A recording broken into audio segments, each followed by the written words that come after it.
Welcome to Sup Media Reviews, the podcast that never needs spoiler alerts because it takes you back in time to relive the nostalgia of classic TV shows and films that you've probably already seen. I'm your host, Kiara, and each week I'll dive into the archives to bring you my take on movies and TV shows from at least 20 years ago.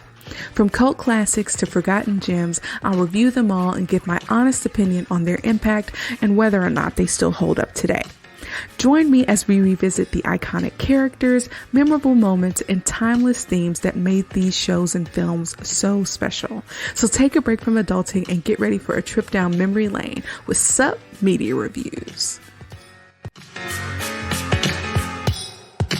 What's up, Home Slices? Thanks so much for tuning into Sup Media Reviews. I'm Kiara, and I'm the only person who associates Harry Potter with Christmas. It's the holiday season, so we're staying on theme and reviewing the 2001 movie that took a hit book series to the big screen, Harry Potter and the Sorcerer's Stone, aka the Philosopher's Stone. The movie, quite obviously, is based on J.K. Rowling's first book of the Harry Potter series, which was published in 1997. It features Daniel Radcliffe as Harry Potter, Rupert Grint as Ron Weasley, and Emma Watson as Hermione Granger. As far as the adult actors go, Richard Harris plays Dumbledore, Dame Maggie Smith plays Professor McGonagall, and Robbie Coltrane plays Hagrid. We also have Alan Rickman, who plays Professor Snape. Now, I'm a big fan of Harry Potter, but not as big a fan as my sister and returning guest, Arabia. Say hi, Arabia. What's up, everybody? How y'all doing? Well, Arabia has been a guest on Sup Media Reviews 4 times before, so you may recall hearing her voice. I'm happy to have her here with us today, as she's one of the most knowledgeable people about this franchise and is more than happy to share her insights. But before we get into the fun facts, I want to acknowledge that I firmly stand against the transphobic comments made by J.K. Rowling and think it's really shameful that she would mar her legacy with such hate. As we dive into the review, we'll be focusing on the series we grew up loving and not the person who created it. As always, here are some fun facts about the movie. Alan Rickman, who has since passed away, was handpicked to play Snape by J.K. Rowling and received special instructions from her about the character. Rowling even provided him with vital details of Snape's backstory, not revealed until the final novel. For reference, Harry Potter and the Sorcerer's Stone movie was released in 2001, and by that time, only the first 4 books had been released. So Alan Rickman was able to learn details that nobody knew because the other books hadn't been published yet. Wow, that's pretty good. I think that makes sense for him to know that so he can fully embody the character, because once you figure out actually who Snape is and what kind of person he is, because it's shocking. I wasn't expecting it. So I think it was good for her to let her know that so he can play to that. Right. Effect. Yeah, I agree. The second fun fact is that Rosie O'Donnell and Robin Williams were 2 of the celebrities who had asked for a role in the movie without pay. They wanted to be in the movie so bad that they would do it for free. Wow, too bad they weren't British. Right. In their cases, they wanted to play Molly Weasley and Ruby as Hagrid, respectively. Can you imagine Robin Williams as Hagrid? I don't know. It sounds weird to me. I love Robin Williams, but I'm trying to imagine. I think he would have a different take on it. I totally agree. Yeah, it would be more whimsical. Genie? Yeah, pretty much. So to me, yeah. Yeah. But especially Robin Williams actively campaigned for the part of Hagrid to director Chris Columbus, with whom he had made Mrs. Doubtfire, 9 Months, and Bicentennial Man. But he had to disappoint them both because they are American, and Arthur J.K. Rowling wanted a cast strictly from the British Isles. Yeah. Rosie O'Donnell as Mrs. Weasley? I mean, I think it could have worked. She would have to do something about that, but I think she could have. It'd have been okay. Yeah, I think Rosie O'Donnell's from New Jersey. That New Jersey accent, that would be hilarious. Oh, that would be so funny. Rosie O'Donnell's best voiceover work, in my opinion, is Tarzan. Oh yeah, she played Turk. And just hearing her voice as Molly Weasley is just really funny to me. But, yeah. The third fun fact is that Warner Brothers originally considered making the entire Harry Potter film franchise as a set of computer animated movies, or attempting to combine several of the novels into a single movie. The studio's reasoning mainly had to do with the concern over rapidly aging child actors and actresses, if the production ran too long on any of the movies, or if the production was delayed between sequels. The leading actors and actresses might have to be recast in that case. Author J.K. Rowling vetoed both of the ideas of combining books and an animated movie, so the studio decided instead to produce all 8 movies back to back, so the same actors and actresses could play their roles in every movie. Combining movies would have been terrible. The books, they're already shortened enough because the books have so much more detail, and to merge books together, that would have been awful. That would have been a terrible mistake. It would have not done well, in my opinion, if they did that. Like, it would have made it so much less. I think people would have been very disappointed if they tried to do that, because when they do that with other stuff, they like trying to make it shorter. That's when it doesn't do well to me. But the animated series, right? That would have been cool. That would have been pretty cool. Yeah. I think so too. Recently, there was a fake Harry Potter cartoon looking movie that was circulating TikTok. Like, some animator used AI to create a fake like login to Netflix, where when he logged into Netflix, there was like a Pixar version of Harry Potter.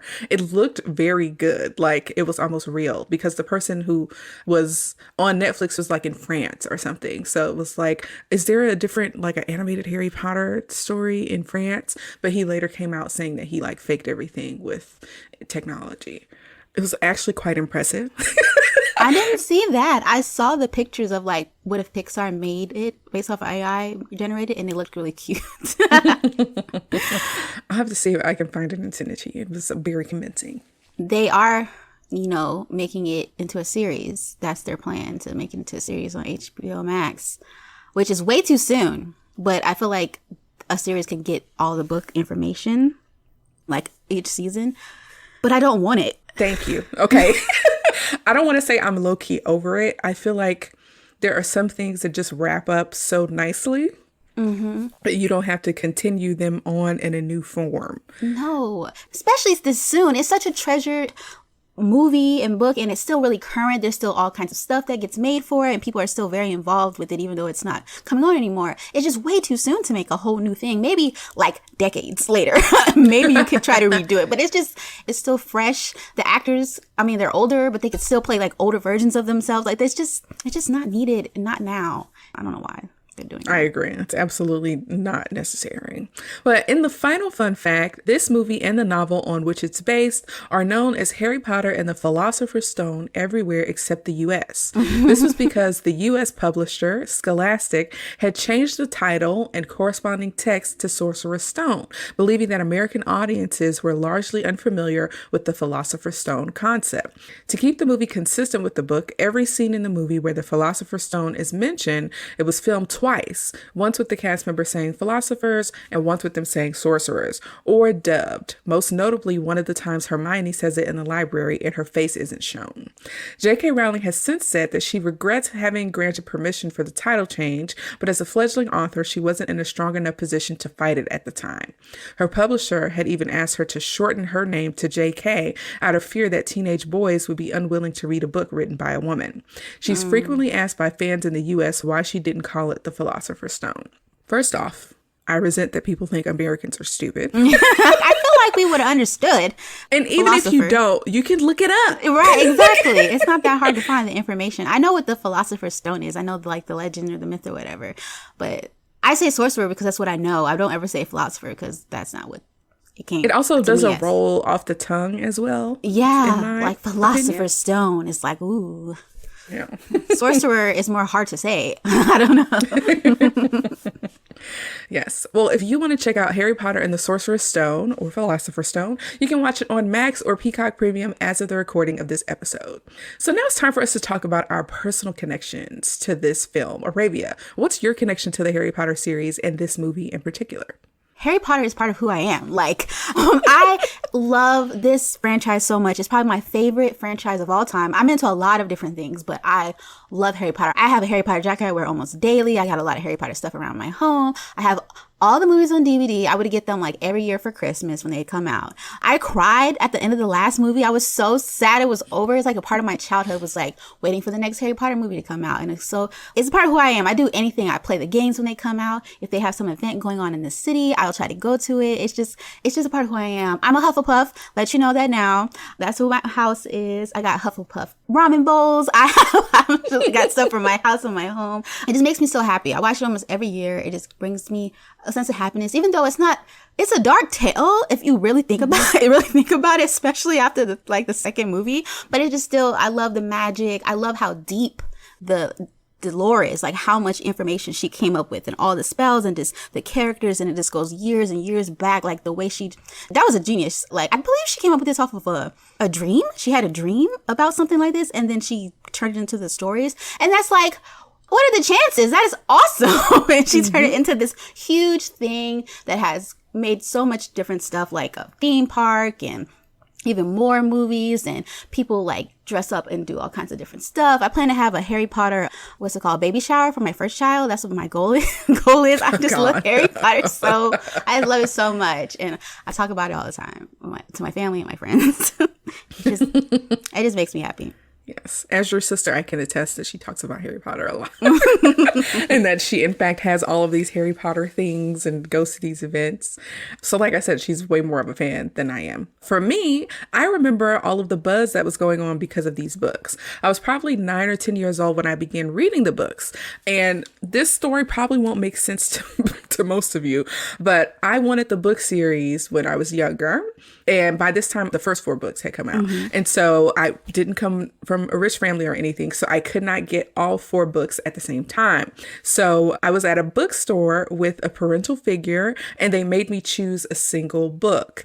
Now, I knew that if I got the first book, I would be done reading it so fast. So I got the 3rd book instead. So I read the first 5 books out of order. Oh, that's weird. So I think I read the 3rd book first, and then maybe the first, then second, because I kind of had to wait for like Christmases and birthdays to get the additional books, right? So I did read them out of order. My experience was not marred at all. It's just personally, again, I think it's weird, but I am a fan of over 20 years now. I will say that this movie for me was pretty groundbreaking because I don't think I've ever seen a book transformed into a movie with like such accuracy and fidelity to the book. I feel like everything that I had imagined while I was reading the books had come to life. I felt like the acting was pretty good. I found that it was an interesting story, and it captured the hearts of people all ages. Like everyone was into Harry Potter, both children and adults. There were a handful of adults that I can remember that felt like Harry Potter was like a little devilish because it had to do with magic and witches. Yes. I never paid them any mind, but there were a few people like, don't be reading that Harry Potter. And I'm like, but it's a story. Yeah, I had people in school class that couldn't read it for those reasons. Yeah. Which is awful. You missed out on greatness. Yes. But of course, the story is really compelling and it builds over time. And this movie shows how everything really got started. The franchise is freaking huge. You have the books and the movies. You got Potter World at Universal Studios Hollywood. You have Hogwarts Legacy, the video game, which both Arabia and I have played. We got the Fantastic Beasts prequel series. There are companies that do like Harry Potter related events in different towns. There's merch and so much more. So the Harry Potter is like a big freaking deal. Despite the writer being canceled, it is still huge, and it's one of the most masterfully told stories that I have ever read. And it was like a huge part of my childhood. And to your point earlier, like I do think it's crazy how much detail and how weirdly tied together the story is. It's crazy.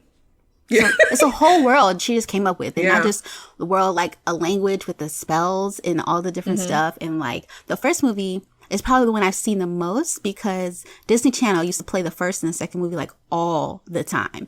And I just have it on in the night and watching Harry Potter Sorcerer Stone for like the 10th time that month because they used to play it all the time, the first 2. They never played any of the other ones, but they only played the first 2.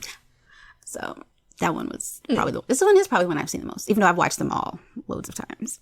Yeah, I think I probably watched all of them at equal equal amount. Oh, also, I'm a Gryffindor. So I'll share that. But I'm excited for us to share our perspectives on this movie. So let's chat.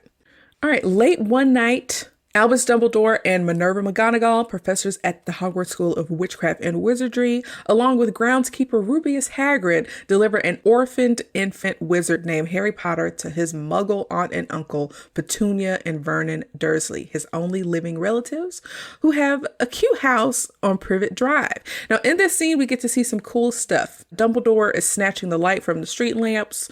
Professor McGonagall transforms from a cat into a lady. Hagrid pulls up with the baby and he's making so much noise. They're obviously trying to be quiet and like stay undercover. And then he pulls up in this loud motorbike thing. Yeah. With the baby. And I'm like, Hagrid. One of the details when Dumbledore takes the lights and he uses the illuminator. This is what I'm talking about. This thing doesn't come back up to the last movie. That one thing. And I was like, I didn't even remember eventually when that movie came out being like, what is that? And they're like, oh, blah, blah, blah. I was like, I've never seen that before. But if you watch the first movie, it's the first thing you see him do. And it's like, oh, wow. They never mention that again. Yeah, that is crazy. Well, yeah, Dumbledore has made the executive decision to leave the kid in the muggle world because he will not be safe in the wizarding world and he'll be famous. At this point, we don't know what for, unless you've read the books. But we see that the child has a lightning-shaped scar on his forehead. And at this time, the scar is fresh.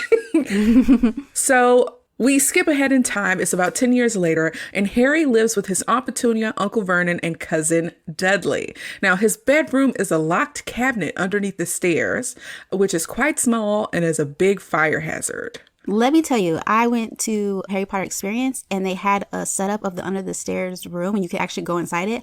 They are wrong. They're so dirty for have someone living underneath that small space under the stairs, like a rat or something. Oh my gosh. So I know what it feels like and it's not great.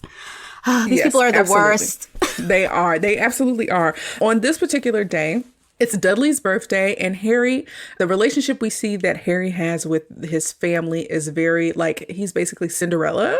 He's basically a redheaded stepchild. They make him, like, serve up their breakfast, and Dudley is the center of their attention. The Dursleys really dote on Dudley, and they give in to his chubby demands while treating Harry like a house elf, basically. Pretty much. I really like the neighborhood that they live in. And one thing I noticed, because I had paused it to take notes, each house had the same car in a different color. Like, they all had station wagons. And I was like, what are they trying to say about this neighborhood? I don't know if they're trying to say anything at all. But I just really love their house. Like, houses, the way they're lined up, just something about the way they looks really cute to me. I don't know. Maybe they're trying to say that, like, they put him in a spot where it's like nothing really stands out. Everything kind of looks the same. So it'd be hard to find him. Maybe that was like the thing. I don't know. The question that I had started to ask myself is how I understand that Voldemort changed as a result of the initial attack on Harry and his parents. How hard would it have been for Voldemort to find Voldemort or Voldemort's people to find him?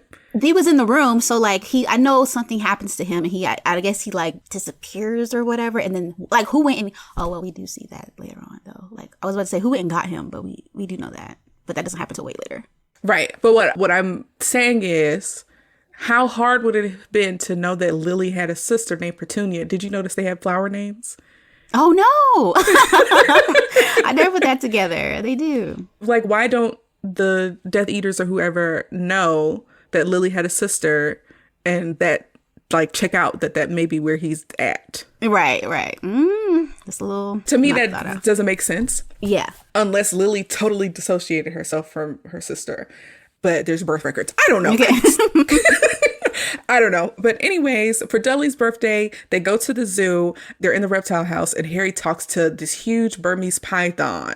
And you can tell that Harry doesn't get out much and that he does not have a lot of friends because he identifies with this Burmese python that's been raised in captivity. And it's big like, snake. Yes. He's like, I see myself in you. Yes, basically. And so when Dudley sees that the snake is moving and like responding to Harry, he literally throws Harry out of the way. And Harry, of course, is upset. And then suddenly the glass in the enclosure disappears and Dudley falls into the enclosure. Freaky. That's what Harry he gets. doesn't know what's going on, but that is what Dudley gets. He's an awful child. He reminds me of the children from Willy Wonka. Like the worst kids. He would turn into a big old blueberry because he didn't listen. That's right. He get drowned in a chocolate river or something. Yeah. Yeah, he falls into the enclosure and the snake escapes and the snake is like, thanks, and leaves and scares all the people in the reptile house. I'm going to say I don't like the CGI on the snake. I actually don't like any of the CGI at all. It's so fresh. It's so new. It's like 2001. It was good for when it was coming out. I don't know, but I don't like the CGI on the snake, and I will be bringing up other CGI later on. But anyways, the glass suddenly reappears, and Dudley is actually trapped inside the enclosure with all the snake poop and everything. Ew. So back at the house, Uncle Vernon asks, "What happened?" And Harry is like, "I don't know. It was like it was magic." To which Vernon says, "There's no such thing." Arabia, what do you think about Harry's home life? The older I get, the more it bothers me how they treated him. Like, I hate seeing people mistreated when they really don't deserve it, especially children. Like, he literally didn't do anything to them, and they're like his family, all he got, and they treat him like dirt. Like, it triggers me every time I watch it. Like, I'm like, why? He didn't do nothing wrong. He looks like a sweet little boy, and you've taught Dudley to treat him the same way. Like, they could be like best friends. They could be like brothers, but no, y'all like, oh, let's treat him like crap, all because I was jealous of my sister. That's pretty much the whole reason they treat him like that. Oh my gosh, it's just living under the stairs, cooking for them, getting their coffee. It's just the worst. It just bothers me every time. Oh gosh. Yeah. This is abusive. Yes, it is. Neglect, abuse. It's one thing to like dislike or like be mean to your family. These people were abusive to this child. I actually know people who grew up this way or in similar situations. And part of me is like, why take care of this kid at all? Right. Why not give him away so that he might be better off in an orphanage? Like, why take care of him at all? And I'm mad at Dumbledore for being like, yeah, let's put them with it. Because McGonagall, she's like, I watched these people for a few days and they like kind of suck. And he was like, they're the only family he got, so let's just go with it. And I was like, no, that's not like just go with it. It's 11 years. He's been here for like 11 years dealing with this. Like, oh my gosh. Right. And let's not talk about what type of self-esteem a kid has growing up in a house where they're not wanted. Right. Like, that's why he identifies with snakes. Right. Right. Well, shortly after that fiasco and just before Harry's 11th birthday, owls begin delivering letters addressed to him from under the cupboard, which is hilarious. They know that's where he lives. Like, Right. And so one thing that I noticed that I've never noticed before in this movie is that Harry's clothes are too big. Yeah. So, of course, he's not getting all of the proper necessities as well. He's getting like Dudley's hand-me-downs. Right. And I also want to say, I forgot to mention that Uncle Vernon threatened him before they went to the zoo. My parents, my mom, I'll say, sometimes would threaten me before we would go places. Like, don't touch nothing, don't ask for nothing or whatever. But Uncle Vernon said, like, if you cut up, you won't eat for a week. And it's like, okay. Like, has that happened before? Because you said that really easily. Like, yes. Yeah. And why take him at all? I was surprised they even took him to the zoo. Right. But the abusive Dursleys adamantly refuse to allow Harry to open any of the mail. You can see from like the little seal on the back that it is from a place called Hogwarts. But Harry doesn't know anything about the place. So this family goes through great lengths to stop Harry from opening these letters. And they're really cruel about it. But the owls keep coming and they don't stop coming.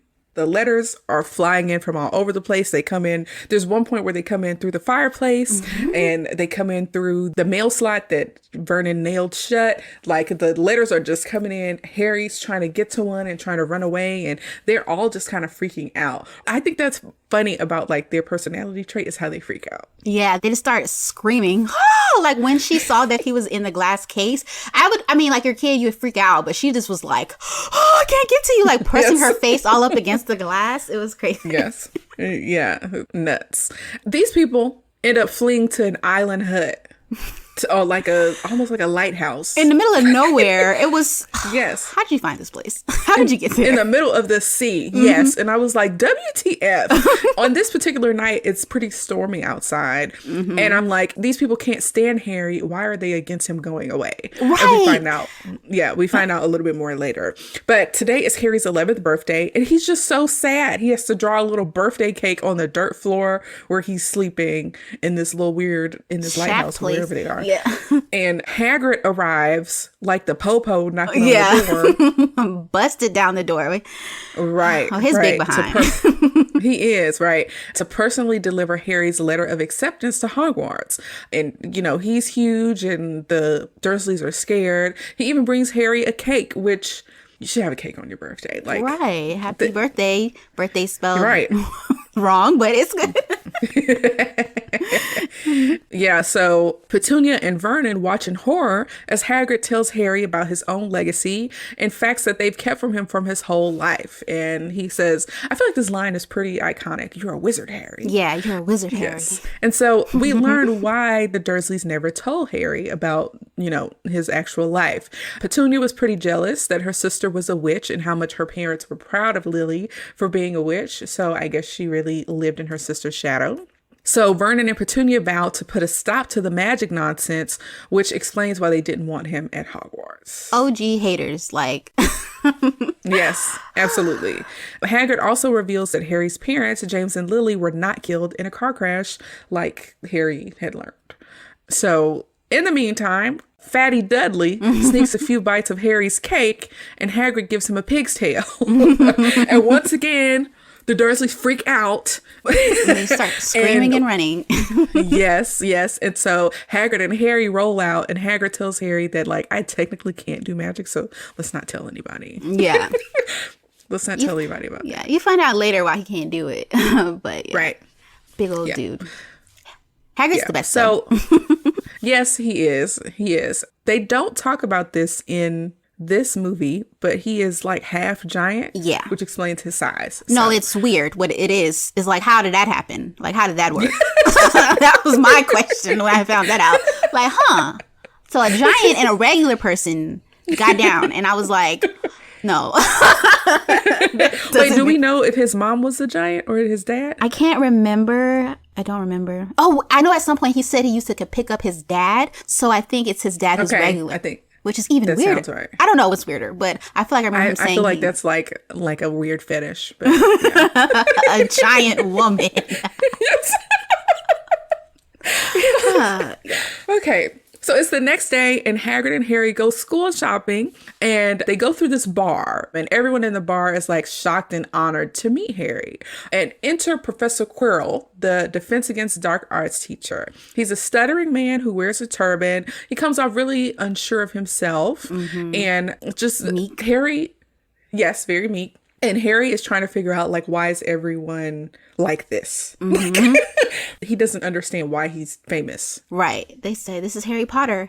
And they all that's my favorite parts in all the movies. Whenever it's it's Harry Potter and they're like, what? Everything just stops and everyone's staring at him. It happens throughout the whole series. And it's just oh my gosh. All these people look super old, by the way. I remember walking in what is the time period? Because just witches and wizards, they have an older look back in the daytimes. Yeah. I'll agree. Professor Quirrell looks more modern for the time. But the rest of those people in the bar did not. I would have walked into that bar and been like, what's going on here? Medieval times? Yes, what is this, a convention? It was weird. Yeah. Well, in a weird little alley of this bar, they enter Diagon Alley, which is completely abuzz with all the students and their parents and guardians getting supplies and buying witchy stuff like owls and wands and broomsticks, etc. They head to Gringotts, which is a wizarding bank, to get Harry's money and another thing that Dumbledore sent Hagrid to get. The bank is run by goblins. It's supposed to be super secure. Creepiest looking things in the movie. They are. But the makeup is excellent. Yeah, it is. The CGI sucks, but the goblin makeup was pretty fantastic. Pretty great. Yeah. Yes, and they have these sharp little teeth. Sharp teeth. A little scary. They are, and they're black eyes. Yeah. Oh goodness. Yes. Yes. So they use this weird. It's almost like a train or trolley system to take them between vaults.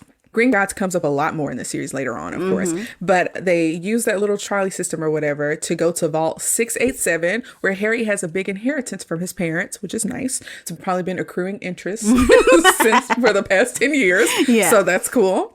Next, they stop at Vault 713 that has a single item in it. It's wrapped up and it's top secret. And Hagrid's like, let's not talk about this. Don't tell nobody about this. And next up, Harry goes to Ollivander's and buys a wand that's connected to Voldemort's own wand.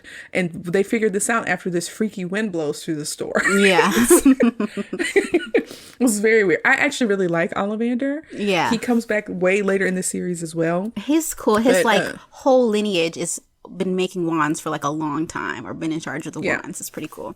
Yeah. I would wonder if there's like another wand maker that's just like off to the side. It's just like Never gets business.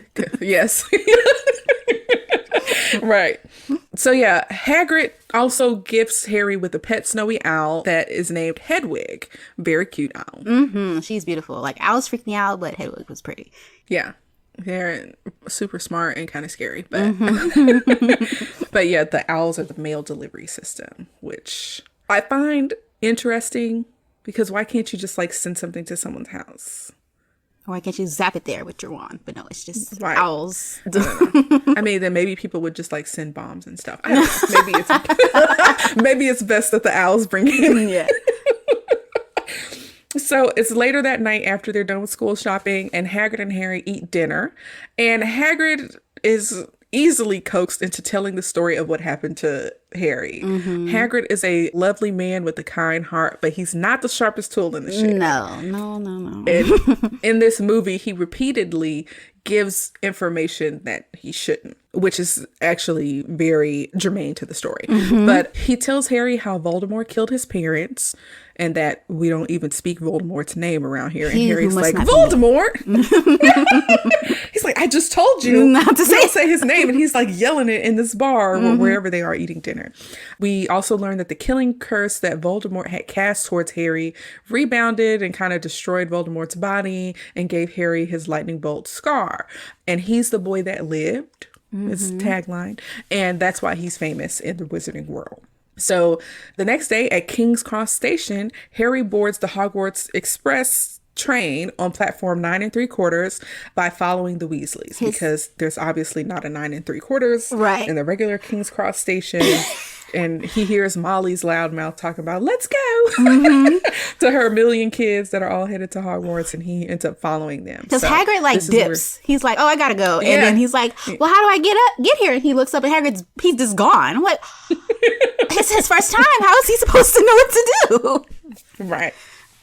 Right. But he ends up finding his way with the help of the Weasleys. And so while he's on this train situation, he meets Ron Weasley and Hermione Granger. Ron comes across as like a little bit nervous, pretty poor, but he's really knowledgeable about wizarding life because that's his life, right? Yeah. So Harry gets like a lot of his street wizard knowledge from Ron. Harry buys the bar on the train. Yes.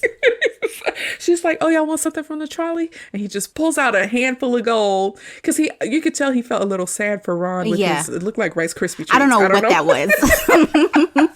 But his mom had packed him some treats for the trip.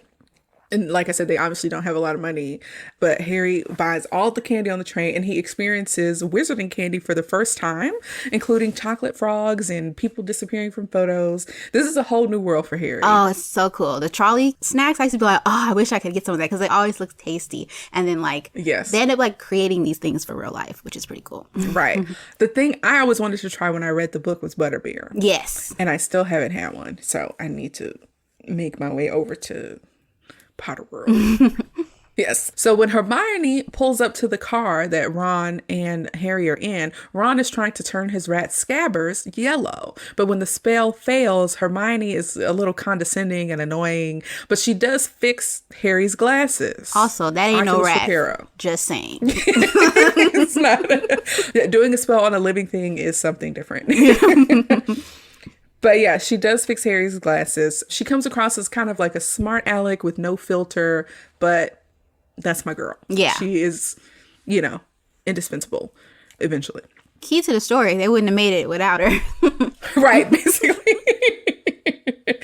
So, arriving at Hogwarts, the kids take boats to the school from the trade station. Awesome. And they meet Professor McGonagall. But what do you think about the design of the school? If that was the best thing to do for the first year students, to have them go in the boat so they can see Hogwarts in its entirety, in this whole big, giant, beautiful castle on the lake, and you got the moon in the background. It was awesome. I'm like, can I do it again like the next year? That was so cool. Yeah, I agree. The school is beautifully designed. And the fun thing about Hogwarts Legacy, if you play the game, you get to see more of the school. Oh my It's gosh, actually so pretty cool. detailed. Like, you get to really explore it and see like how wonderful it is on the inside for yourself because you're playing. So if you got a chance, get Hogwarts Legacy. They really put their foot in that game. It was really good. Yes, they did. They absolutely did. Yes. So when the students pull up to Hogwarts, they meet Professor McGonagall, who explains that they have to be sorted into one of the 4 houses. It's Gryffindor, Hufflepuff, Ravenclaw, and Slytherin. She also explains the point system and how at the end of the year, the house with the most points is awarded the House Cup. Harry also meets Draco Malfoy, who is from a wealthy wizarding family, and the two immediately form a rivalry after a condescending tirade from Draco. It's interesting because Draco offers his friendship and is basically like, some wizarding families are better than others, like the poor redheaded Weasleys. Yes, red hair, hand-me-down robe. Let me guess, you're a Weasley. Yeah. Like, geez. Yes, right. And Harry is like, I can tell the bad people for myself. Yeah. Which is a wise decision. So the students assemble in the Great Hall where the Sorting Hat sorts the first year students into, like I said, one of the 4 houses. So Harry is placed into Gryffindor alongside Ron and Hermione, while Draco gets placed into Slytherin, which is a house that is noted for producing dark wizards. Arabia, what do you think about the Sorting Hat's conversation with Harry? He almost places Harry in Slytherin. He's like, you could be really great in there. You know, you might want to go. But Harry's like, I know that's where the bad wizards are. I don't want to go there. Put me somewhere else. Please, please, please. It's pretty cool because it's like, it makes sense why he would get almost put there like later on in the story. I also like to say the Great Hall is wonderful. The best dining hall in like any show or movie. Yes, it is. It's like really nicely designed. And then there's an enchantment that kind of mimics the sky. The floating on the candles. ceiling. It's cool. Yes, that was cool. I read that they were trying to use real candles. Yeah. And that Of course, it didn't work out. The dripping wax, I didn't see how that was going to go. Right. So that's CGI, which I actually don't mind that CGI. What I will say is that it is kind of cool that the Sorting Hat listened to Harry because as you see, as the other students are being sorted, there are some of them that like the hat doesn't even get on their head before he just yells out what house they're going to. Like Draco was immediately Slytherin. Yes. Right. And so it was nice that the Sorting Hat actually took into account what Harry wanted, which I thought was kind of neat. But I want to point out the crazy announcements that Popeye's biscuit voice Dumbledore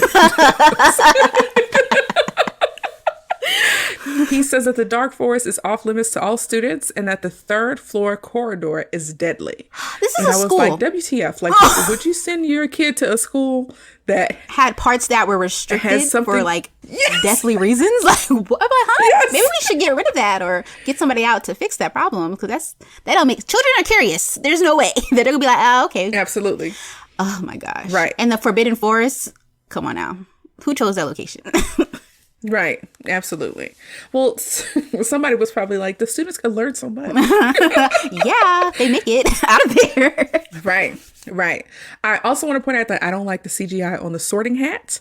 I think he looks like Oogie Boogie from the Nightmare Before Christmas. That's silly. And I don't like it. But during the sorting ceremony, Harry experiences a weird pain in his scar, and he associates it with Professor Snape, who's like kind of staring intently glaring at him with his bob.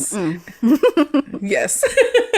At this time, Professor Quirrell is also sitting next to Snape with his back turned. So that comes back later. You get a good look at the professors as they're all sitting in front of everyone in the dining hall. We finally see we saw him in the beginning, but I like this Dumbledore because, you know, he only plays Dumbledore in these first 2 movies because he passes away. But I think it really goes well because he plays him differently than Michael Gambon plays him in the later movies because the movies get darker and I think it just fits. So it wasn't a really big deal to me when they when they had to recast him. Yeah, I don't even think I really noticed. until I got older. Yeah, during dinner, we find out a few things about the school, right? We find out that Snape teaches potions, but he really wants to teach defense against the dark arts. We also find out that the school has ghosts, namely Sir Nicholas or nearly headless Nick. Bloody Baron, there's Peas. They have a bunch, which is cool, but I would have need to heads up on that one, I think. Yeah. Especially if I was like a Why muggle a born. school? Yeah. Well, that's true. Why a school, though? Why are y'all hanging out at a school? Little weird ghost. That's weird. We see the changing staircases, which I think is interesting, but also stupid. Yes. Like, why? When I think magic, I'm like, oh, like how much simpler would my life be if I had a spell to do X, Y, and Z? This is not simple. The staircase thing is inconvenient. Very. We see that the pictures on the walls move and talk, which is pretty cool. And then we see the password to enter the Gryffindor common room is Caput Draconis, and this is where the Gryffindor peeps go to sleep. These are their dorm area. So it's the next day, it's the first day of class, and Harry and Ron are late. They end up getting lost, so they rush to Professor McGonagall's class. Yeah, I mean, the staircase has changed. Like, how am I supposed to know where to go? But they rush to her class, and then she hops from cat to human form and gets them together. And I was like, this part is cool. I remember seeing it in the previews quite a bit. But I love Professor McGonagall. Yeah. She's one of my favorites.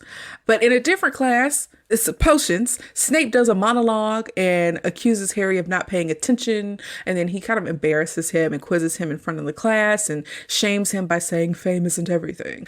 Alan Rickman's voice is so lovely. That's why he was chosen. Like, handpicked was like, it's only for him. So good. And Harry was writing notes. He was writing down everything he was saying. I was like, he was actually really paying attention to what you were doing. Right. Exactly. Right. Well, in the cafeteria, a kid named Seamus tries to turn a glass of water to rum, but it blows up in his face. Which happens throughout the whole movie. All the movies. It does. It's kind of his thing. Yes. Well, then the mail shows up. All the owls fly around the room or whatever. And Ron gets a newspaper that Harry is reading, and he finds out that some evil witches and warlocks broke into the vault 713 that he and Hagrid visited just the day before.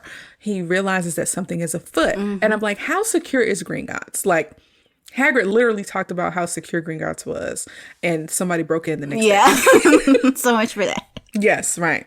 So now it's time for the broomstick flying class, which is taught by Madam Hooch. Who looks weirdly like a cat to me. Yes. The eyes, yes. Yeah. In the class, cartoon Neville goes crazy. He doesn't have a good handle on how to fly on his broom. So he has this kind of episode where he's going all crazy flying and he's falling off of buildings. But the CGI, he looks like a cartoon. He's basically a cartoon. He looked rubbery.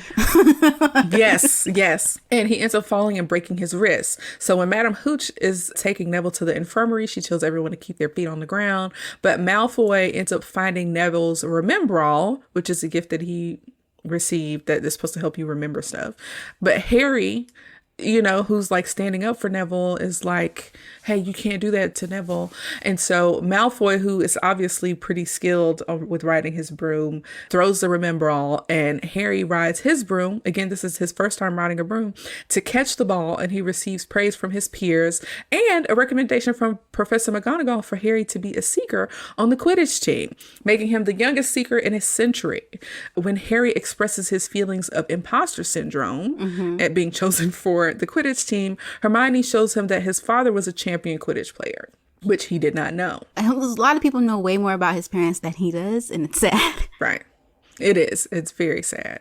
So while Harry, Hermione, and Ron are returning to the Gryffindor common room, the staircases change paths again, leading them to the third floor, which is forbidden to students per the announcement from Dumbledore. I didn't make that connection before, but it's like, maybe have the staircase not be able to go over there. That could be a way to solve the problem. Yes. So when the students realize that they're in the forbidden area, they try to leave, but Filch's little snitch cat scares them, and they have to look for another exit. Mrs. Norris. Yes. And so Hermione uses Alohomora to open a locked door. And there, behind the door, they discover a giant three-headed dog and they barely escape. But Hermione saw that in the chaos of everything, that it was standing on a trapped door. And Hermione rightfully assumes that it's guarding something. And when they get back to the common room, she's like, I can't hang out with y'all no more because we'll be killed or worse, expelled. She needs to sort out her priorities. That's what Ron said, which is hilarious. Because she's like, I'd rather die than get expelled from the school. Yes, basically. Yes. And then briefly, Harry gets like a little tutorial on Quidditch by, is it Oliver Wood? For whatever reason, I forgot his first name. Is that right? Yes, that's his name. I thought so too. Okay. So Oliver Wood does a tutorial on Quidditch. He's the team captain. And I think he's actually kind of cute. But anyways, we learn that the Seeker, which is Harry's position on the team, chases a golden snitch, which is like a little Ferrero Rocher.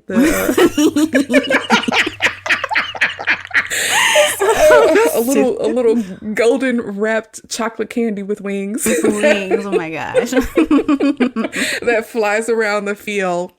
And his job is to catch it. And if he catches it, it's worth, I think, 150 points. And the team automatically wins the game. So he's basically the person who can, like, the other people on the team are able to score points. But if he does what he's supposed to do, will actually win the game for the team officially. Yeah. I was trying to think, if I went to Hogwarts, would I try out for Quidditch? Like, I feel like I would play for fun, but I don't know if I would, like, actually play on the team. I'm not, like, a sport person. Would you try out? Heck no. Heck no. I think I would be a decent broom rider, but I don't think I could take the brutality of the game. And we'll talk about that later. Yeah. It's a little brutal for my taste. And like going really fast and It's super dangerous. Oh, gosh, Yes. actually. Right. I could be like the team manager and like taking care of the broomsticks or something. No. I could not. So yeah. So time is progressing in this movie in a weird way. I wish they did a little bit better, but I think they did okay. Because by the next scene, it's Halloween night. Right. It's Charms class. And the kids are learning the spell Wingardium Leviosa, which makes things levitate. And me and my husband Calvin, whenever we would pass a hotel, there's a hotel called the Wyndham Garden, one of us would scream, Wingardium Leviosa! And there aren't very many of those hotels anymore. So whenever we pass one, or whichever one of us spots it first, we'll just yell, Wingardium Leviosa! It's Leviosa. Yes. And so Leviosa. Naturally, Hermione is really good getting her feather to levitate. The other students are having more of a hard time.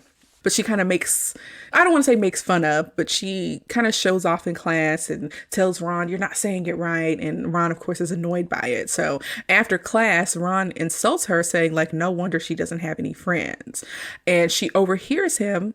And she gets really upset and ends up spending the entire afternoon crying in the girls' bathroom while the other kids have the sugariest feast in history. They're just eating candy. There's no other food on the table. I don't know if they already ate and like this is the dessert or whatever. Their feast be looking good though. When they first sat down, it was just like turkeys and piles of chicken wings and all kinds of stuff. It was like, yeah, Jesus. I read that the person who was directing the film for, I think, the first scene actually had real food, but then it started to stink. So after that, they started using fake food. But yeah, they have the sugary feast. And then that same night, Professor Quirrell comes in yelling about a giant marauding troll in the dungeon. And he faints and the kids freak out. But Dumbledore is like, silence. And he tells the prefects to take the kids to the dorms and the teachers should go with Dumbledore to the dungeon.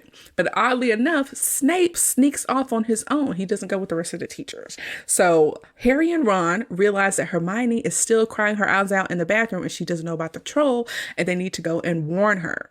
And we find out from Ron that trolls are actually pretty stupid and it's unlikely that they just show up right, in and Hogwarts. Big. They're giant. And it was like, who didn't see this thing come into the building? Right. So Harry and Ron see the troll entering the girls' bathroom. Arabia, what do you think about this troll? He's gross looking. He's not the best CGI. You can tell that it's like not right. But he's giant and he looks like he smells. He has a giant club. I hated fighting the trolls in Hogwarts Legacy. They're pain in the butt. Oh, God. Oh, They were my the gosh. worst. They were so hard to beat. Yes. But this one. You could actually do what they end up doing in the game, which is pretty funny. But yeah, it's just this big, stinky looking thing that looks dumb. You're just like, it's going to get me, but maybe I can think myself out of this. He also has like these barnacle looking things on like his lower legs. Yeah. His legs? Yeah. Yeah. But Harry and Ron rush in to save Hermione. This troll is actually very dangerous, but there is something comical about this scene to me. It's a little funny. But Ron ends up successfully performing Wingardium Leviosa, and he hits the troll with his own club and knocks it out. So what's funny about this scene is that the troll ends up picking up Harry by his feet, and Harry's talking to Ron, and he had to keep going up to duck from the club while they're talking to each other. That was pretty funny. Yes. So the teachers end up showing up to find the bathroom destroyed and the troll knocked out on the floor. And the three kids end up making up and becoming close friends after Hermione takes the blame for the incident by claiming that she went looking for the troll and, you know, Harry and Ron came after her, which of course is not what happened. But what happened wouldn't have got them in trouble. So I don't know why they didn't tell the truth, but okay. I don't know. Harry and Ron would have gotten in trouble. It was like she was stuck in the bathroom, so we had to go get her so she wasn't wandering around by herself. Like, that's a good reason. I'm like, okay, you try to. It is a decent reason. But at this time, Harry ends up spotting a cut on Snape's leg through his torn pants, adding to his suspicion of Snape. 5 points ends up being deducted from Gryffindor for Hermione staying behind to go find the troll. But then 10 points are added back, 5 points for Harry and Ron each for coming to rescue her. So Quirrell is left to deal with the troll. But we can see that Snape is like a little suspicious of Quirrell at this point. He's looking at him kind of weird. Why did they leave Quirrell by himself to handle this big thing? I mean, it was sleep, but it could have woke up. So I don't know. Okay, he is the defense against the dark arts teacher, so he should know how to deal with trolls. I guess so. So in the next scene, it's the following day, and Snape wishes Harry luck in his snide way because the Quidditch game is today, and he walks away limping.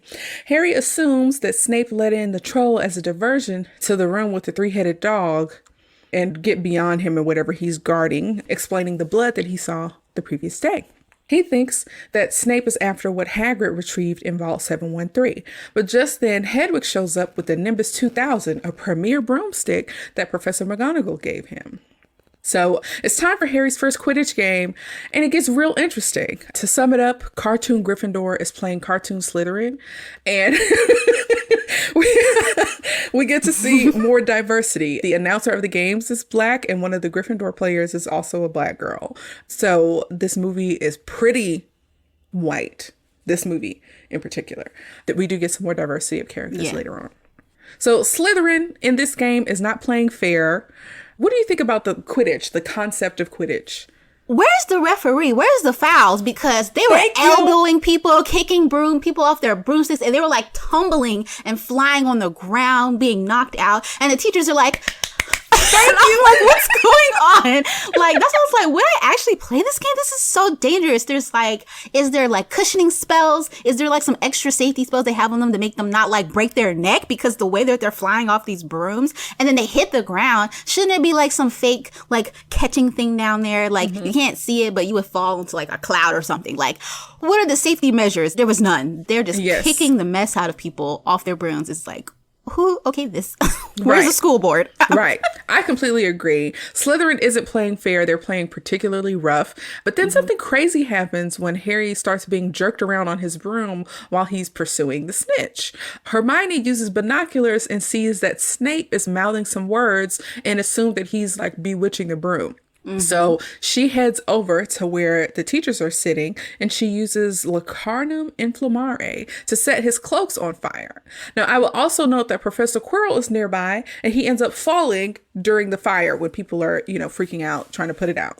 So Harry, because nobody's trying to bewitch his broom, is able to get back on his broom, and he ends up doing this weird maneuver that's obviously dangerous, but he ends up catching the snitch in his mouth, right? In his first game, ending the game and making it a fantastic start to his Quidditch career. Suck it, Slytherin. And yeah, this is the point where I'm like, okay, why aren't the teachers interfering at all? Like, Harry is obviously being toyed around with on his broom. Oliver Wood gets knocked out by someone on Slytherin. The black girl player ends up getting ganged up on and like thrown into the stands. Guy with the worst Yes. teeth, which I think his name is Marcus Flint. He was like a Yes, his linebacker teeth were out there. I don't know what was going on.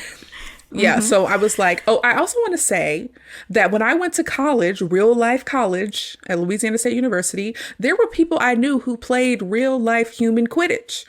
There was a field that was next to my dorm as a freshman, and people would have brooms and be riding around playing Quidditch. If I remember correctly, the snitch was actually a person that people would go around and try to catch. And I was like, I really like Harry Potter, but I draw the line at playing real life Quidditch. Like, that's a little nerdy. If I can't fly up in the sky, it's not worth it. But I play like once, see what it's like. No, I would maybe just watch and then just leave. It's just so weird. But it's the next day, and the three kids talk to Hagrid about their suspicions of Professor Snape and how like he was bleeding and how he was bewitching Harry's broom during Quidditch. And they talk about the three-headed dog. And Hagrid, again, who isn't the brightest tool or the sharpest tool in the shed, reveals that the dog's name is Fluffy and that he actually belongs to Hagrid. He also reveals that the object is only the object that the dog is guarding is only the business of Dumbledore and Nicholas Flamel. At this point in the story, it's Christmas time. And many of the kids are returning home for the holidays. And I guess this is why I associate this movie with Christmas. It's not really Christmas.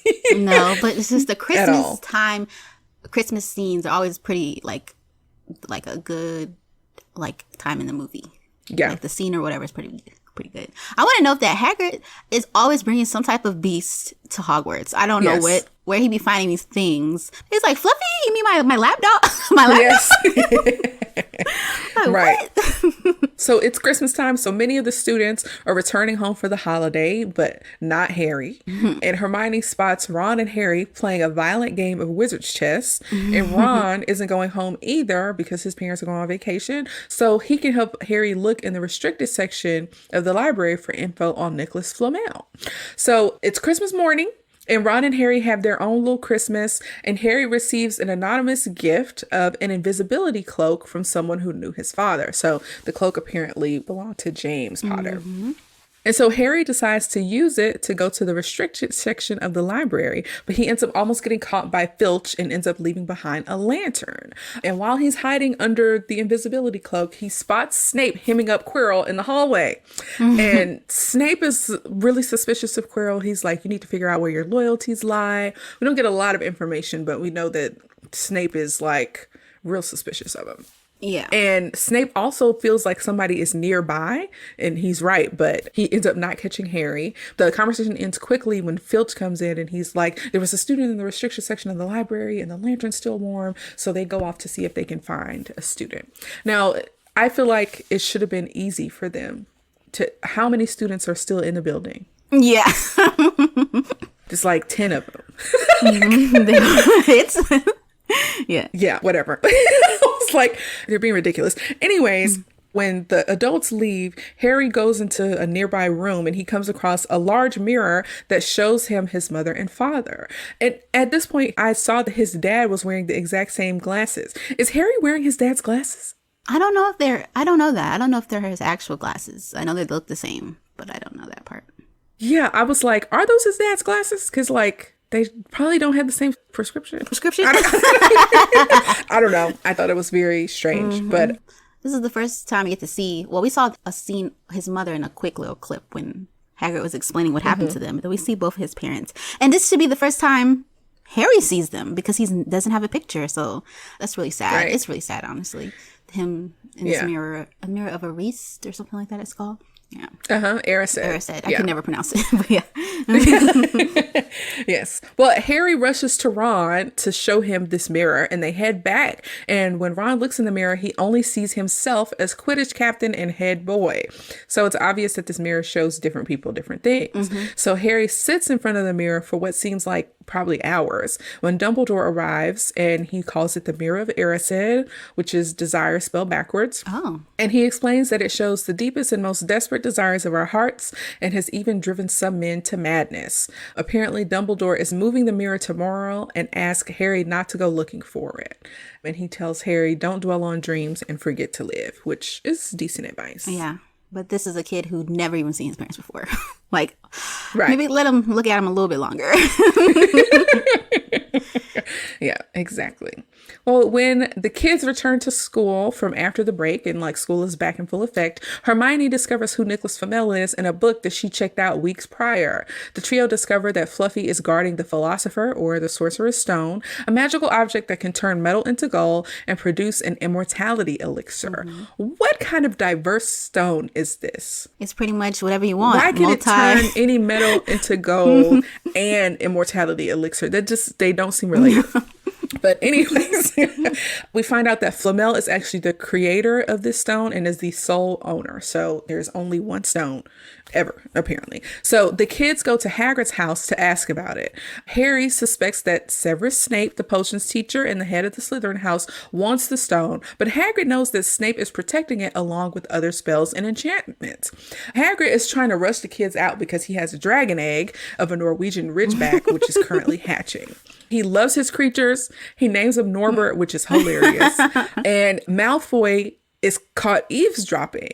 And so Malfoy snitches, of course, because that's who he is. What do you think about Hagrid's house? Yeah, he lives in Hagrid's hut. It's has bigger things in it to accommodate for him, which is pretty cool. And it's just like off to the side. He lives there. So I assume he lives like at Hogwarts full time. And it's full of like things and like little creatures. He has like this. Is it in the scene where he has like this plant thing? There's like this thing. Can't remember.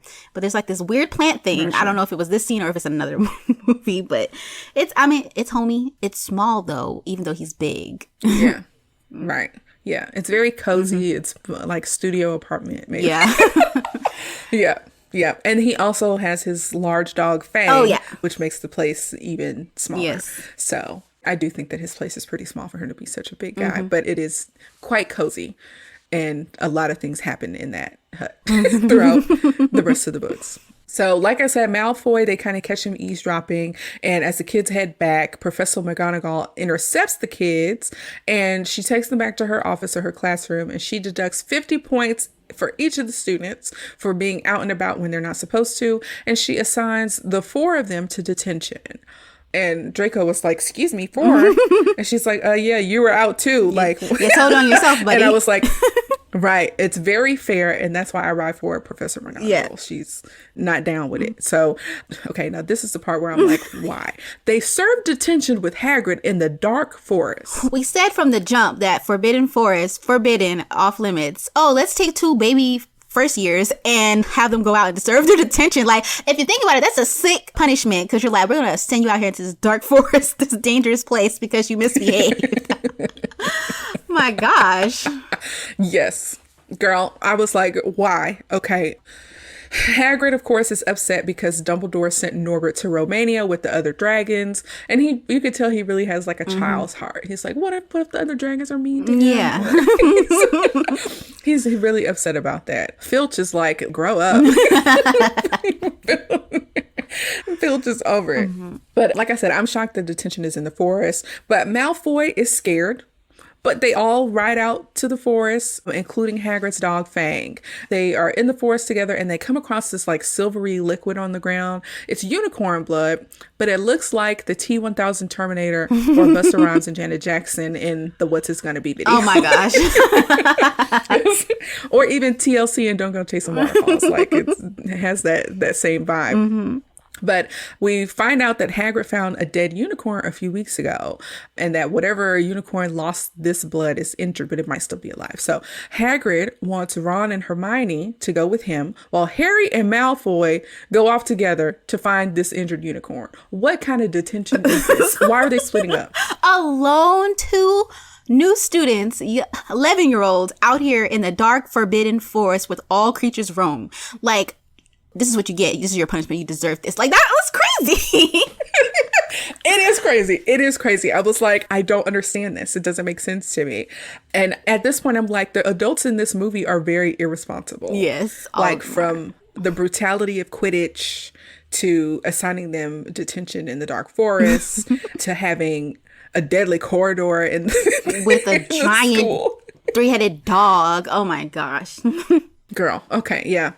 So I feel like the adults are really irresponsible in this movie. But Malfoy and Harry go off together to look for this unicorn. Malfoy is clearly scared, even though he requests Fang, who apparently is a coward. And so they're walking together and Fang starts growling and they come across a creature in a dark cloak sucking blood from a unicorn. It moves like a cloak on a hanger with puppet strings. It's like gliding and low budget at the same time.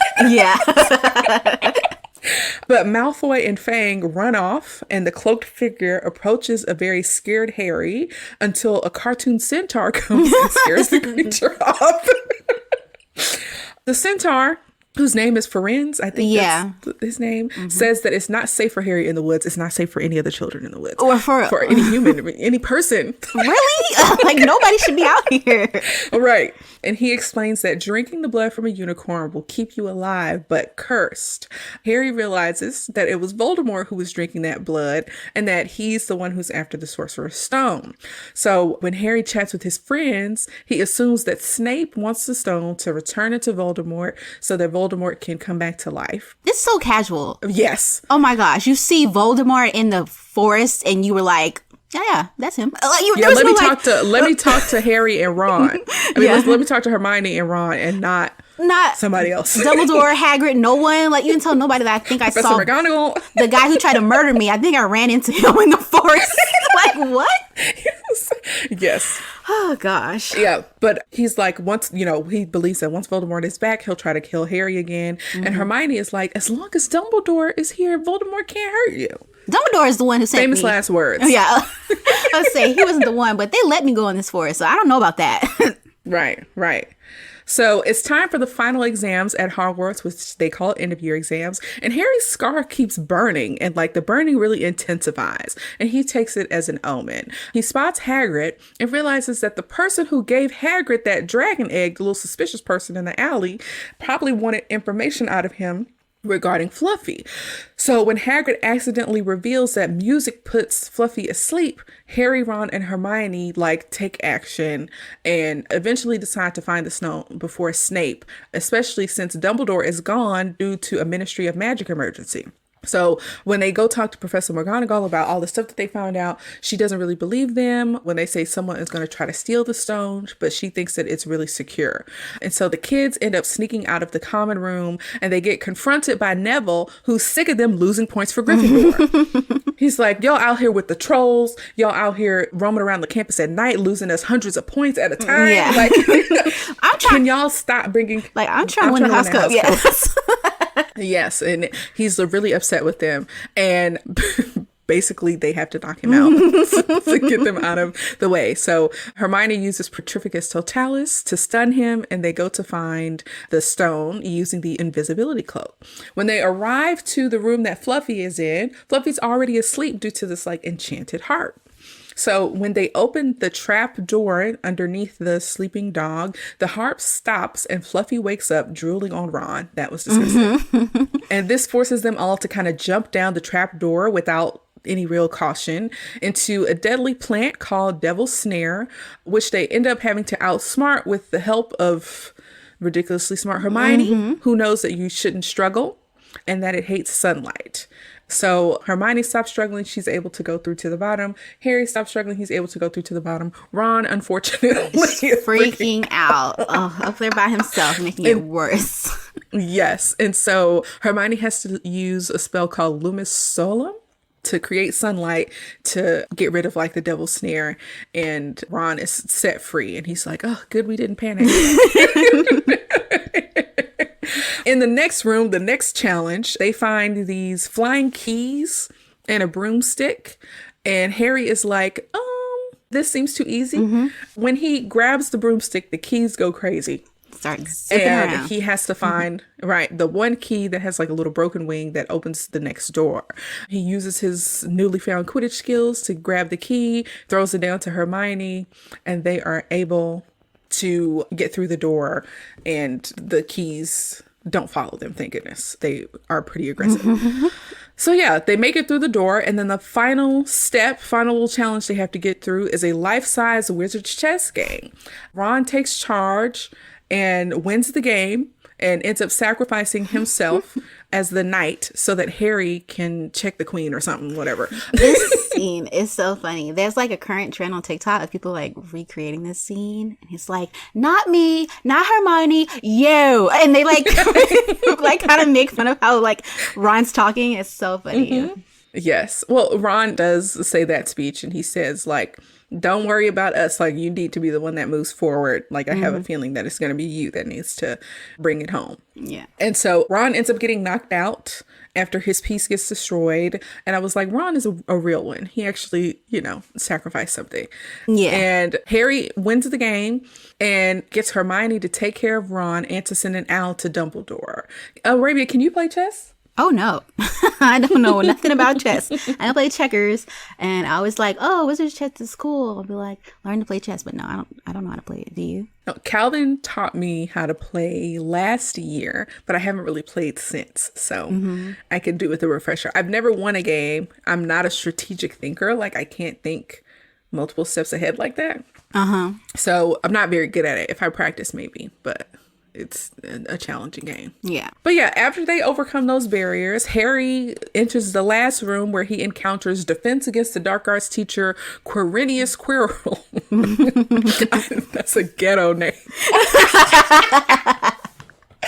Quirinius, that is hilarious. Quirinius. Professor Quirrell wants the stone. Snape figured it out and had been protecting Harry. Harry figures out that every evil thing that he attributed to Snape was actually Quirrell, who does not have a stuttering problem, as he presented earlier in the movie. Harry's scar starts hurting him real bad, and also in the room is the mirror of Erised that Quirrell is standing in front of. And this weird whisper tells Quirrell to use the boy. And when Quirrell is like, get over here, Harry actually comes to him and stands in front of the mirror. And I was like, Harry, why are you following instructions? Right. But in the mirror, Harry sees himself with the stone in his pocket and realizes that it's in there. And so he lies about what he sees in the mirror. And the weird whisper is like, let me holler at him. Yeah. How funny would it be if Voldemort literally was like, let me holler at him? And his like whispery voice. It's ridiculous. It's too funny. Yeah, because the little whisper knows that Harry is lying. So Quirrell removes his turban to reveal a weakened Voldemort living on the back of his head. This is terrifying to me. Yeah. It's gross. I've seen like drawings of like how they like different ways they were trying to figure out how to make him look. There were some worse ones. Like he looked freaky in some other drawings, and they were trying to figure out what was the best way, but it still wasn't good. It was like a mush mouth thing. I don't know. Honestly. For whatever reason, when I remembered it in my head, I thought he had little arms. But I'm so glad he did. It's been awful. Ew, like a Humpty Dumpty situation. Ew. Yeah. And I was like, oh, he doesn't have little arms, which I'm grateful for. But I don't know why I remember that.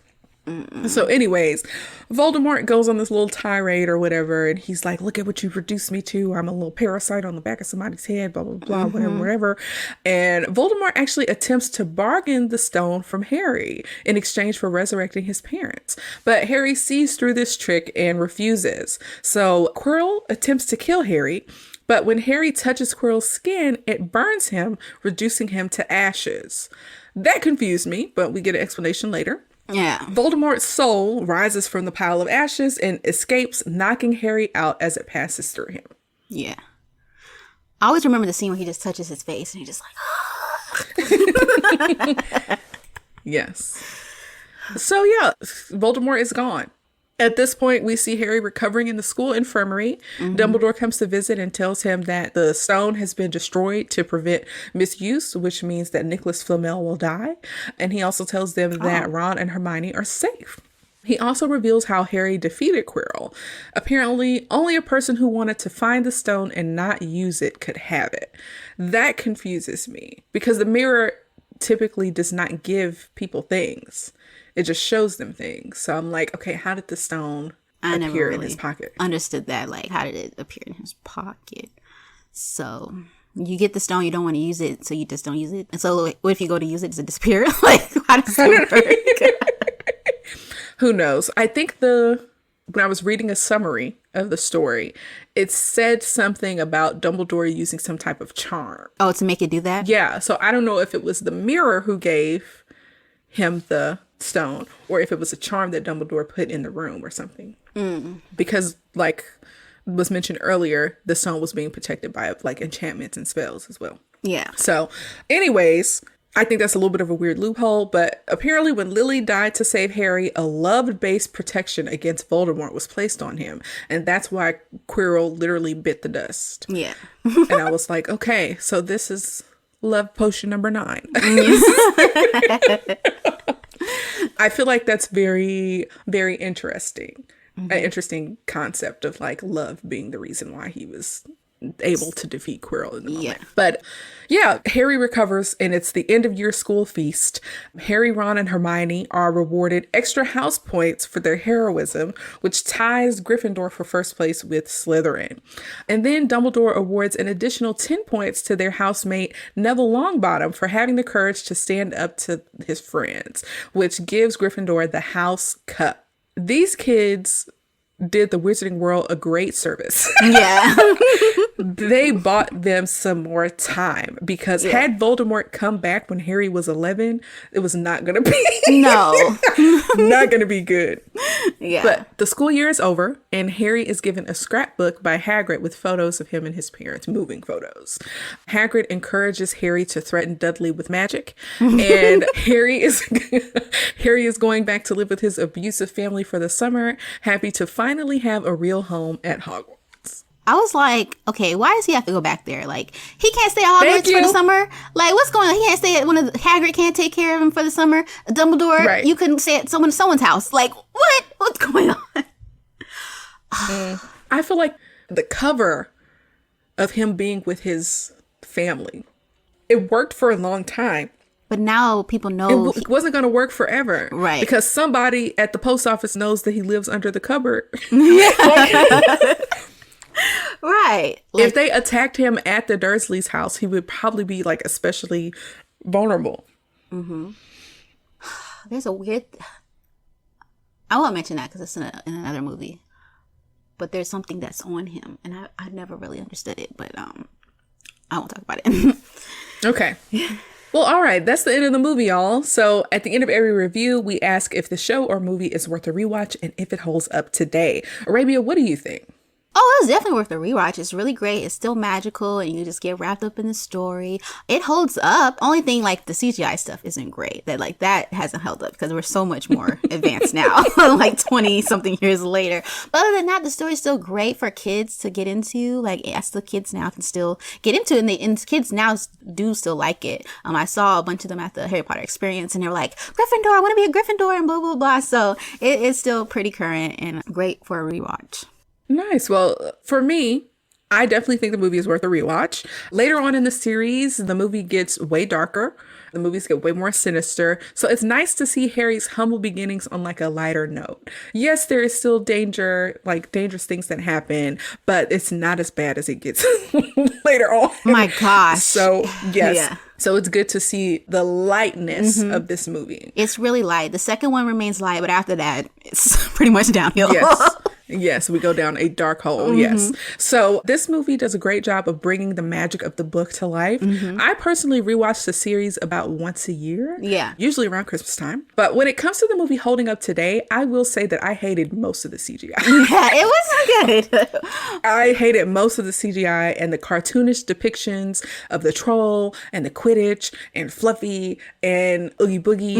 And it gets better with each movie, though. I agree that it does get better, but this movie in particular, I'm like, oh God, like it's awful. It's almost like, you know how Space Jam or like Who Framed Roger Rabbit, where like half of it is real people. Yeah. It's almost like that. Yeah. But besides those sucky effects, the rest of the story like holds up really strong. The movie really highlights the irresponsibility of the adults in this movie, which I don't think I really thought about until now. Yeah. They hired freaking Voldemort. They hired Voldemort. Who's doing the background checks? Like, who never? Yes. So why do you always wear that hat? Do you ever take it off? Like, what's going on? Who are you? Where'd you come from? It's crazy. Yes, among other things, like they did a pretty bad job at securing the Sorcerer's Stone, especially Hagrid, who can't keep a secret. Wrong guy to trust. I love him, but no, he told them literally everything to let them down to find it. He took him to the bank to get it. He told him about the dog, how to quiet the dog, who's in charge of what. He told a stranger who gave him a dragon egg how to quiet the dog. A stranger, like Hagrid. He was like, I gotta get that dragon egg. I gotta get my hands on that. Like, dang. They didn't ask him to do nothing again. Like, come on now. Right. They didn't step in when things got dangerous in Quidditch. They assigned them to detention in the Dark Forest, which also had Voldemort in it. They... Also, his abusive aunt and uncle. Right. Very irresponsible as well. So, the adults are ridiculous. Oh, gosh. The adults are ridiculous in this movie. I feel like after the second movie, as a parent, I'd have been like, after they came home and told me what happened after the second year, I'd been like, I don't know about this school. I think we might have to like keep you home or find another one, because this amps up each movie, like the danger. Absolutely. Yeah. I agree. Mm-hmm. But overall, I really enjoyed the movie. I really love the Harry Potter series, and it'll always be a big part of my childhood. If you get a chance, I think you should definitely rewatch it. So let's talk about some of the critics. The critics over at Rotten Tomatoes gave it 81%, while the audience gave it 82%. What do you think of those ratings? Wow, it's really close. I think that's pretty good. You think so? I think it's low. I think it's pretty good for Rotten Tomatoes, and the people, I don't know. I feel like I'd be in the 90s for me. I think it's pretty good. Yeah, I would give it a 90% because that CGI just... that's the only thing, but the story was really good. The story, yes, the story holds up. Yeah, it's a great first movie to draw you into this magical world and leave you wanting more and like seeing what else is gonna happen and other cool magic stuff. Like, yeah. I think it's also like a good marketing tool because, like I said, by the time this movie came out, only the first 4 books had come out. So if you didn't buy into the hype of Harry Potter books yet, if you saw the movie, it could motivate you to read the books. Yeah. Which I think is pretty ingenious. To me, it hadn't really occurred to me that the movie started coming out before the book series had finished. So I think that's pretty smart. Yeah. Well, that is all, Home Slices. Thanks so much for listening to the Harry Potter and the Sorcerer / Philosopher's Stone movie review featuring my sister Arabia. Did you rewatch this movie recently? Does it still hold up for you? Does it make you think of Christmas? Share your thoughts with us on social media, on YouTube, Instagram, and Facebook. We want to hear from you. I want to say a super special thanks to Arabia for being here today to share her thoughts on this film. Say bye, Arabia. Bye, guys. See you next time. Well, join us next week when I do an original versus sequel review of Home Alone and Home Alone 2, Lost in New York. You don't want to miss it. Peace out. Thanks for listening to Sub Media Reviews. I hope you enjoyed our trip down memory lane just as much as I did. If you have any suggestions for movies or TV shows you'd like me to review next, or if you just want to share your thoughts on today's episode, you can find us on Instagram, Facebook, YouTube, and Pinterest at Sub Media Reviews, and on submediareviews.com. Don't forget to subscribe to the podcast so you never miss an episode. And if you have a moment, please leave a review on your favorite podcast platform. Your feedback helps me improve the show and spread the word to new listeners. So until next time, peace out, Home Slices.